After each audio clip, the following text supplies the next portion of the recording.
Lakay, CJ Perez, sinong mas pipiliin mo sa prime nila?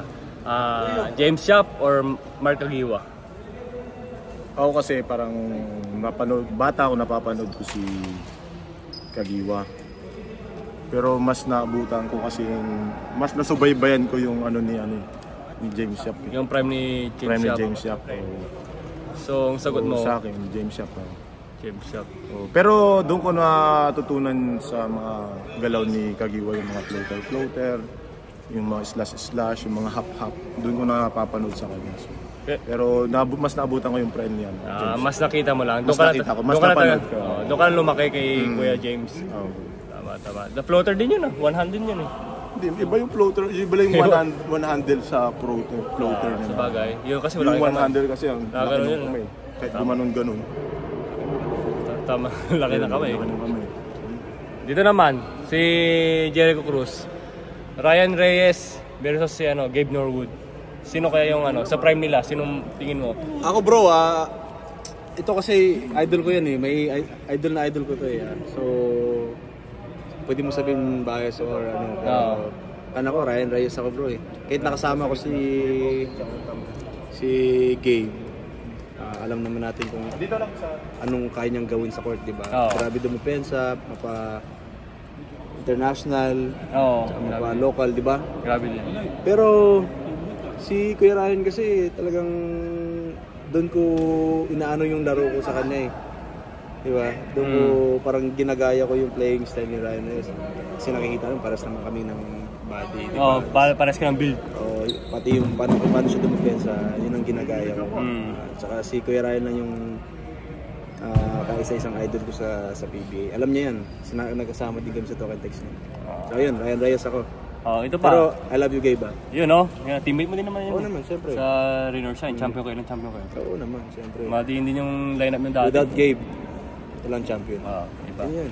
Ito naman, si Larry Fornacier naman, tapos versus Jeff Chan. Ganda niyan. Iba, diba? Parehas ang laro. Pero prime versus prime, sino sa tingin mo yung Sa tingin lang naman, opinion. Walang magalit opinion ko lang to. Opinion na naman. Nabutan ko si Jeff, medyo prime pa niya . Nakalaban ko si Larry, prime niya, pero nakasama ko siya nang medyo pa-out na siya . Si Kuya Larry. So ako, sa Ilonggo sniper ako. Sa Negro sniper tayo, kay Jeff Chan tayo. Yun. Kasi hindi lang shooter marunong gumamit ng ball skin. Yun, grabe marunong din. siya umatake. Doon siya magaling, di ba? Umatake talaga. Kaya gamay na gamay niya rin yung ball skin, hindi lang siya shooter . Hindi lang kasing shoot talaga. Saka Jeff Chan dumidepensa din . Iba. So kay Manong Jeff ako. Kay Manong Jeff. Nice one. Dito, habang kumakain si CJ Perez, Alapag naman or si Flying A? Ang lupit naman ng mga choices mo. Boy. Parehas lang solid sa posisyon ng point guard . Parehas mautak maglaro. Pero mas I think mas shooter si mas shooter lang si Jimmy.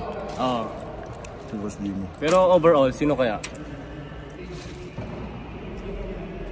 Pero sa sisig mo? Pero sa shooting, Jimmy. Pero sa bilang point guard, mas Johnny.